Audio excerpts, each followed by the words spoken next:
Ka jingkalarong hau Shñiuh ka Shitaiew bat ke Jinghap state kala long ka bapla. Kani ke jingjia kala jia kilai tili Shongshnong hapo ka jila Maharashtra. Kinong Shongshnong jong kilai tili Shongshnong hapo ka distrik Buldhana jong ka jila Maharashtra. Kilangat ya ke Jinghap ka bala Pynlyngngoh da kitanat jong ka Khotyakhya. Ka Jinghap state jong ki Shñiuh ka bala yalam sya ka jinglong Syllen tang hapo Shitaiew. Kani kala jia hapo ka Shnong borkau kalwat bat hingna kini barok ki badan hapo ka Shikau tejil. Kila ya kendu Jinghap ka paki shenrang ni kentai kila du no ya laki jong ki Shñiuh ki bajrong bat ki bai tanat. Kat kum ke Jingong jong ki Nong Shongshnong wala ratan jem ya ki Shñiuh ru la Nong ya u baun hap no.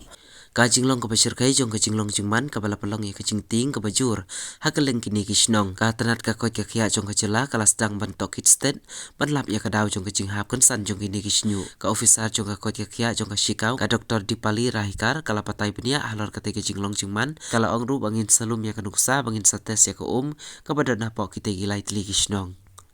Ka kenhun ka Khotyakhya kala let jengo ya ki Shnong ki bala mat jur ya ka Jinghap kala lap kumpasan pohungut ki bala syakta ka te ki Jingpang ki doktor kila shifting ya ba ka te ki Jingpang kala banang kiu ka ba pelong ya ki bakin simkhia na mardor ya ka te ki Jingpang kenang man pelaj na ka Jinghap ya ki Nong Shongshnong la suba ru ba ka jing penjak le ya ka ka te ka daw ba kongsan halor ka jing persyang benang ya chakmat ban lap ya ka tanrai jong ka Jinghap ki por penya jong ka Khotyakhya ki dang tokit ya ka Jingma ba ka hapo ka than kala don ka Jingjapo lap ha ban tes ya ki nuksa jong ki na ki Shnong ki ba syak ta ban tip la da ki mar ki ba la ban pen sniudur kum ki nur ki ba he ni ki sbo ki ba sakut ka ba pelong ya ka Jingkhuj nu ka bala sapriang hakeleng saudong.